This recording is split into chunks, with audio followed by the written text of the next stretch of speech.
Shalom à tous et à toutes. Le thème qu'on va traiter aujourd'hui, a-t-on droit d'écouter la radio pendant Shabbat? Alors imaginez, de même que dans les lumières avant Shabbat, vous avez mis la minuterie, et vous avez réglé la minuterie avant Shabbat, et pendant Shabbat, la lumière, elle s'allume, elle s'éteint, elle s'allume, elle s'éteint. Tout le Shabbat, il n'y a pas de problème. Tout ce qui est fait avant Shabbat, bien que ça va entraîner une action pendant Shabbat, c'est permis. Parce que pendant Shabbat, je ne fais absolument rien. La lumière toute seule, elle s'allume, elle s'éteint, et donc ça ne pose pas de problème. Est-ce qu'on pourrait faire pareil avec une radio? Imaginez quelqu'un avant Shabbat, il a préparé la radio, elle va s'allumer à telle heure, et il va pouvoir écouter, je ne sais pas, les informations, des programmes, elle s'éteint toute seule, et vous ne faites absolument rien. Est-ce qu'on aurait le droit? Alors, l'interdit en réalité qui va concerner cela, c'est l'interdit qu'on appelle Ziluta des Shabbat, le mépris de la sainteté de Shabbat. Il faut savoir que là, on ne parle pas d'un interdit actif, où je vais faire un interdit avec mes mains. Mais on parle d'un interdit qui est plus subtil, et peut-être encore plus important. Ziluta des Shabbat, c'est que je méprise la sainteté de Shabbat. C'était quoi de mépriser la sainteté de Shabbat? La Gemara dit dans Yerushalmi qu'Hachem, il a donné le Shabbat pour se ressourcer spirituellement. C'est vrai également pour se reposer, mais le but essentiel de Shabbat, c'est quoi? Prie, la tfila, le limud Torah, étudie la Torah, retrouve ta famille, repose-toi, mais c'est une ressource spirituelle.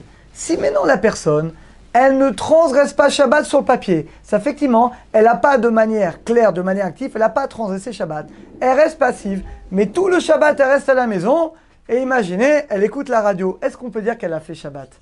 Non. On peut dire qu'elle n'a pas transgressé de manière active le Shabbat. Mais est-ce qu'elle a fait Shabbat? Elle n'a pas fait Shabbat.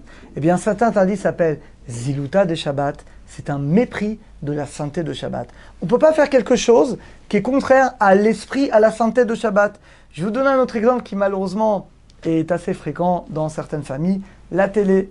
Alors, vous savez que la télévision, d'abord, avant de parler de Shabbat, il faut savoir que même en semaine, la télévision amène énormément de la transgression de nombreux interdits. Alors je ne parle même pas de la perte de temps qui est complètement incroyable, du temps qu'on pourrait bien utiliser, mais imaginez le nombre d'images immorales qu'on peut voir, le lashon hara, tous les interdits au niveau de la vision, de ce qu'on entend, les idées qui vont être véhiculées. Il y a beaucoup d'interdits malheureusement qui sont transgressés à travers la télévision. Et malheureusement, on a des gens qui, Shabbat, eh bien ils vont mettre la minuterie sur la télévision. Et donc, toute seule, la télé, elle va s'allumer, la personne, elle va regarder son programme, et toute seule, la télé, elle va s'éteindre. Alors, moi, Vavota, il faut savoir que c'est très grave. C'est très grave parce que c'est un mépris de la sainteté de Shabbat. Tu me dis, mais j'ai rien fait, c'est pas moi qui, j'ai pas allumé, tout seul, ça s'est allumé, c'est comme la lumière. Non, ça n'a rien à voir. La lumière, c'est une mitzvah. Il y a une mitzvah de manger, de faire tout ce que tu fais Shabbat, dans la joie, dans la lumière. Là, le Shabbat est une lumière. Tu dois être bien éclairé. Mais là, Shabbat, de trouver une manière détournée la télé. Alors même en semaine, on ne doit pas l'avoir la télé. Mais Shabbat, c'est encore pire.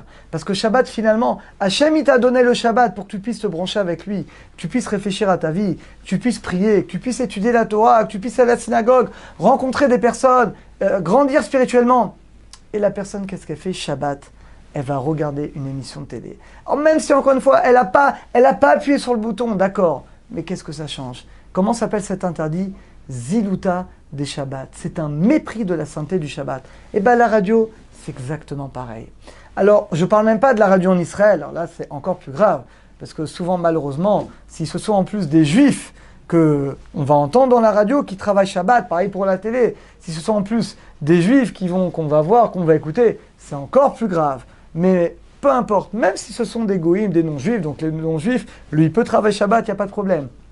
C'est quand même pour nous un mépris de la sainteté de Shabbat. Donc, conclusion, que ce soit la radio, que ce soit la télévision, bien entendu, que ce soit même Pessah, malheureusement, des gens par ignorance, ils vont mettre un CD, ils vont mettre une cassette, je ne sais pas si c'est encore, avec le CDR, ils vont comme ça écouter le CDR, ils vont faire toutes ces choses-là, évidemment que c'est totalement interdit, c'est à bannir, et c'est quelque chose finalement qui coupe la source du Shabbat, la sainteté du Shabbat. Le Shabbat, c'est d'abord, c'est Kadosh. Et donc, si on fait une action comme ça, c'est comme si finalement, on coupe, on enlève la sainteté du Shabbat. Alors, Bezat Hashem, qu'Hachem nous aide à avoir toujours dans notre cœur, dans notre esprit, la sainteté du Shabbat, qu'on soit toujours Mechabed, qu'on honore toujours le Shabbat, et grâce à ça, Bezat Hashem, eh bien, nous, on honore le Shabbat protégera chacun d'entre nous, et c'est ce qu'on souhaite bien entendu à chacun d'entre nous. À très bientôt à tous.